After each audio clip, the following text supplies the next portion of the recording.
After months of intense conflict, Israel's top military leaders believe their work in Gaza and Lebanon is done. But will Prime Minister Netanyahu heed their calls to wind down the fighting? As the situation in the Middle East teeters on a knife's edge, we dive into the political tensions between Israel's government and military leaders and what this means for the ongoing conflicts.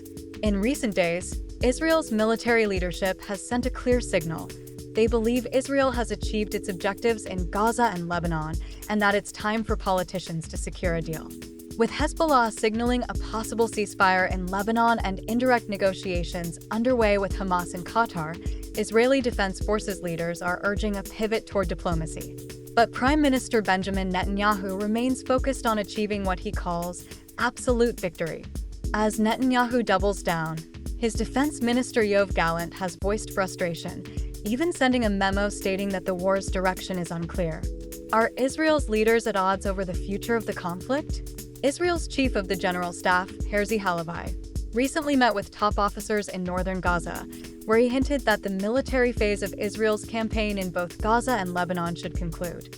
Halevi noted that targeting the northern Gaza brigade commander could bring further gains, but cautioned that the military may have reached a turning point. In his view, Israel has weakened both Hamas and Hezbollah significantly. Defense Minister Gallant echoed these thoughts, stating in a recent memo that Israel's military objectives lack clear direction and should shift focus to securing hostages and stabilizing civilian rule in Gaza. Gallant further stated that both Hamas and Hezbollah are now ineffective as proxies of Iran, adding, "We know that some goals cannot be achieved by military action alone."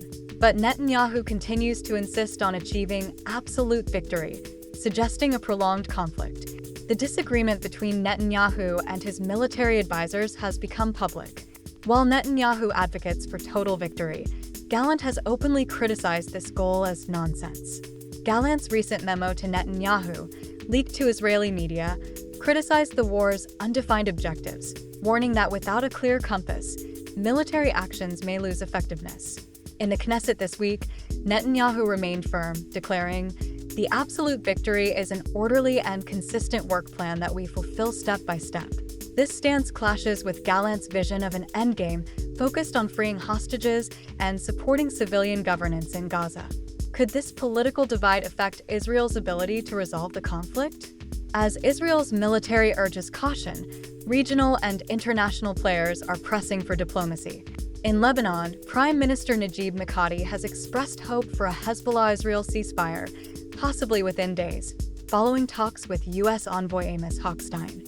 Mikati indicated that Hezbollah may no longer insist on linking a ceasefire in Lebanon to the Gaza conflict, opening the door to a resolution.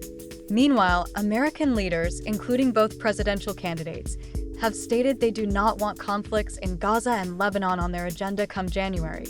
This stance aligns with Western allies urging Israel to focus on achieving a political solution rather than prolonged conflict. With indirect negotiations between Israel and Hamas in Qatar, there's a glimmer of hope for a potential ceasefire in Gaza.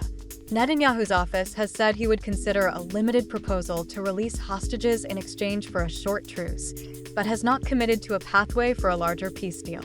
One official close to the talks noted, "The most important war goal has not been achieved, which is bringing the hostages home. Gaza will not end until the hostages are home." As negotiations continue, the clock is ticking for Netanyahu to consider his military leaders' push for diplomacy. Israel's top military leaders are clear. They've reached the limit of what can be achieved through force alone in Gaza and Lebanon. With calls for diplomacy growing louder, the question remains, will Prime Minister Netanyahu listen? Or will he continue his push for absolute victory, risking prolonged conflict and further division within Israel's leadership? As Israel weighs its options, the path forward is uncertain, and the stakes have never been higher for regional stability and for the hostages still held in Gaza. Let us know what you think in the comments.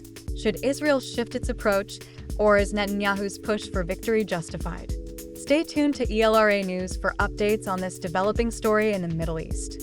Hit the subscribe button and turn on notifications to stay informed on all our latest coverage. This is ELRA News, and we'll see you in the next video.